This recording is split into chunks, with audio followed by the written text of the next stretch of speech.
మానవ జీవితమే ఒక మహాభారతం, అది మంచి చెడుల రెంటి నడుమ నిత్య ఘర్షణం. ఏదో కూలుతోంది, భీముడు యొక్క ఏనుగు దెబ్బతింటోంది, దాని మీద ఎందుకు ఇంకా దిగాడు. దంతిడిగ్గిజని ఏనుగు దిగి గద చేత్తో పాటు ఆయనకు బాగా ఇష్టమైన ఆయుధం. ఆ కౌంతేయుడు ఆ వీరునున్మదమాతంగము కులనేశ, ఆ గదతోటి కుంభస్థలం మీద ఒక్క దెబ్బ కొడితే దెబ్బకి హడిలు చచ్చింది, కులపర్వతం కూలినట్టు కూలింది. ఆ వీరును ఉన్మదమాతంగము కులనేసిన భయంకరమైనటువంటి ఆ ఏనుగును ఒక్క దెబ్బ గదతో కింద కొట్టేసరికి ఆయనకి వేరే దారి లేక కృపాణస్ఫారదోర్దండుడై కదియన్ వచ్చిన ఓహో 5 అడుగులు పడుకున్నటువంటి కరవాలాన్న తీశాడు. ఇలాగా ఏనుగు మించి దిగాడు. ఆయన కూడా కత్తితో భీముడిని నరికేద్దామన్నట్టుగా వచ్చాడు దగ్గరికి. కృపాణము, కృపా నా దయ లేనిది, అందువల్ల కృపాణం అన్నారు దాన్ని. ఋష్భ్యాం నోణహ అని ఆ రుత్వం కారణంగా నకారంగా మారి కృపాణం అయింది. కానీ నిజానికి దయలేనిది కృపాణ తెలిసిపోతుందిగా. సంస్కృతంలో అంత బాగుంటాయి పదాలు. అందుకని ఆ కృపాణాన్ని పట్టుకుని ఆయన బయలుదేరితే కృపాణస్ఫారదుర్దండుడై కదియన్ వచ్చిన తండు, భయంకరమైన కరవాలం. కత్తి వేరు, కరవాలం వేరు. కాస్త పొడుగ్గా ఉంటే కరవాలం అంటారు, కొంచెం తోకలా ఉండాలి, వాలం కదా మరి, చేతిలో కాస్త తోకలా ఉండాలి పట్టుకుంటే. అందుకని మరి ఇంత ఉంటే దాన్ని చాకు గోళ్ళు తీసేది, వాటిని కరవాలం అంటే కుదరదు. అది నఖరవాలం, గోళ్ళు తీసేది నఖరవాలం, ఇది కరవాలం. అందుకని ఆ కదియన్ వచ్చిన తండు అప్పుడు నిష్ఠుర గదాఘాతంబుజన్ కూల్చే, ఆ దగ్గరికి కత్తితో వస్తున్నటువంటి వాడిని ఈ గదతో ఏనుగు కొట్టిన దెబ్బతోనే ఓ దెబ్బ వాడిని కూడా వేసేశాడు. అసెంబ్లీకి ఓటేసి వెంటనే పార్లమెంటుకు కూడా ఓ గుద్దేసినట్టుగా, ఓ నొక్కు నొక్కేసినట్టుగా. ఇదివరకు ఏదో ముద్ర వేసేవాళ్ళం అనేవాళ్ళు, ఇప్పుడు నొక్కు నొక్కాలి.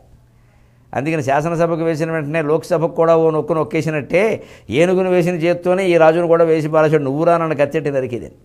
మరి రెండింటికి ఓసారి ఎన్నిక జరిగితే ఎలాగా? అందుకని ఏనుగుని ఈ క్షేమధూర్తిని ఓసారే క్షేమం లేకుండా పైకి పంపించాడు.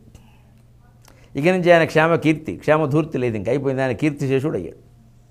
ఓ దెబ్బ కొట్టి పారేసి నిష్ఠుర గదాఘాతంబునంగూల్చి ఏ పుదలిర్పన్ వ్యసనా మరుత్తనయుడు ఆ భూమీశ్వర ఓ ధృతరాష్ట్ర మహారాజా.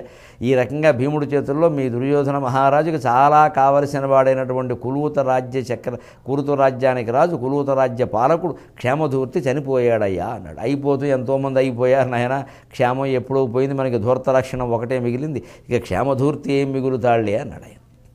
ఆ క్షేమధూర్తి ఏనుగు పక్కనే చచ్చి పడి ఉంటే ఆ దృశ్యం ఎలా ఉంది అంటే, వజ్రాయుధపు దెబ్బతి కులపర్వతం కూలి పడిపోతే పిడుగుపాటికి పక్కనే పడిపోయినటువంటి సింహంలాగా, ఓ పింగళకంలాగా, పింగళకుడనే సింహము అంటారే అలాగా పడిపోయి ఉన్నట్ట క్షేమధూర్తి.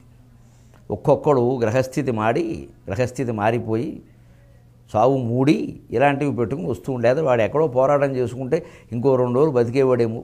భీముడితో ఎందుకు పెట్టుకుంటాడు అంతే లెక్కది. గదసేతంగొనిదంతిడిగ్గిజని ఆకౌంతేయుడ వీరునున్మదమాతంగము కూలనేసిన కృపాణస్ఫారదుర్దండుడై కదియన్ వచ్చెన తండు. కృపాణస్ఫారదుర్దండుడై కదియన్ వచ్చెన తండు నిష్ఠుర గదాఘాతంబునన్ గూల్చెను ఏ పుదలిర్పన్ వ్యసనా మరుత్తనయుడు ఆ భూమీశ్వర. పవన తన యొక్క పరాక్రమానికి అందరూ పాండవ సైన్యం జేజేయకారాలు వీరు చేశారు, హాహాకారాలు వారు చేశారు. ధనుష్టంకారాలు వీరు చేశారు, హాహాకారాలు వారు చేశారు.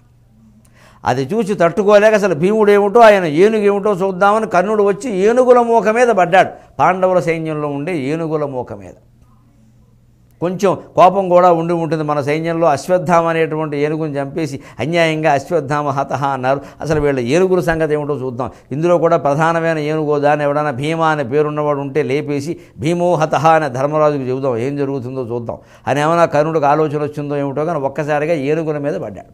కర్ణుని బాణాల ధాటికి మనుషులు తట్టుకోలేరు, ఏనుగులు తట్టుకుంటాయా వెరిమోహాలు.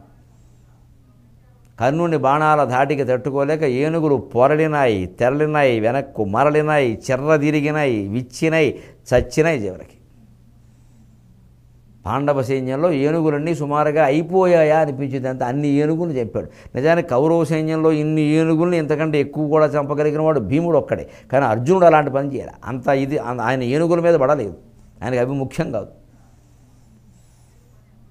ఎగిరిగిరి వచ్చే మనుషులు ఆయనకి ముఖ్యం కానీ ఏనుగులు ముఖ్యం కాదు. కర్ణుడికి ఒక్కోసారి వీరుల యొక్క పరాక్రమం, అలాగే మనలో కూడా మన దృష్టి ఎలా ఉంటుందంటే కాస్త పొగరు పౌరుషం ఉన్నవాళ్ళు ఏదైనా ఒక దాంట్లో దెబ్బతిన్నామనిపిస్తే రెండో దాంట్లో అకుంఠితమైన పరాక్రమం చూపించేస్తారు. ఎందుకంటే ఈ దెబ్బతిన్నామనే భావన భరించలేరు.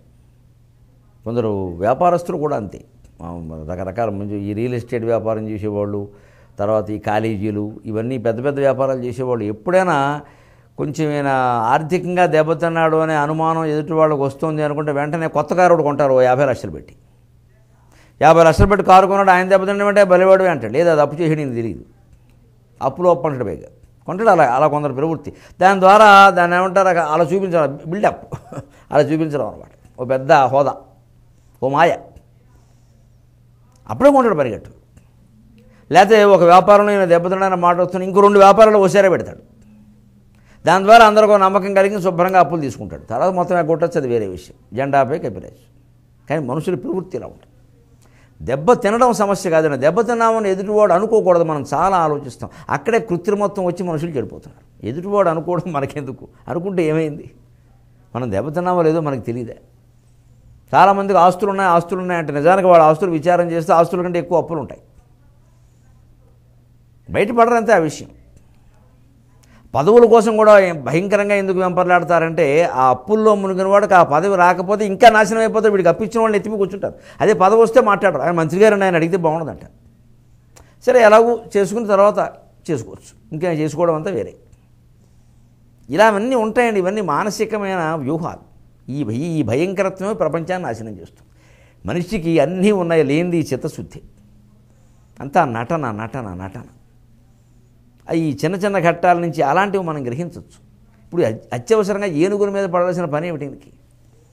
అవి పొరలాయి, తెరలాయి, మరలాయి, చిర్ర తిరిగాయి, విచ్చాయి, చచ్చి ఏవైతే కర్ణుడికి ఏమైనా పేరు వస్తుంది అంతే. పైగా ఇంకో పని చేశాడు. ద్రోణార్జునుడు యుద్ధం చేసినప్పుడు వాడకూడని బాణాలు కొన్ని చెప్పు అంటే నిషేధం ఏం లేదు, కానీ మహామహులైన వాళ్ళు వాడరు. కర్ణి, నాళికం, బస్తికం, గజాస్థికం, గవాస్థికం, ఈ కొన్ని బాణాలు చెప్పుకుని మనం ఇవి గురువు గారు శిష్యుడు కానీ ఇద్దరు వాడలేదు. ఇవి హీనమైన లెక్క. కర్ణుడు అవి వాడాడు. మానవ జీవితమే ఒక మహాభారతం, అది మంచి చెడుల రెంటి నడుమ నిత్య ఘర్షణం.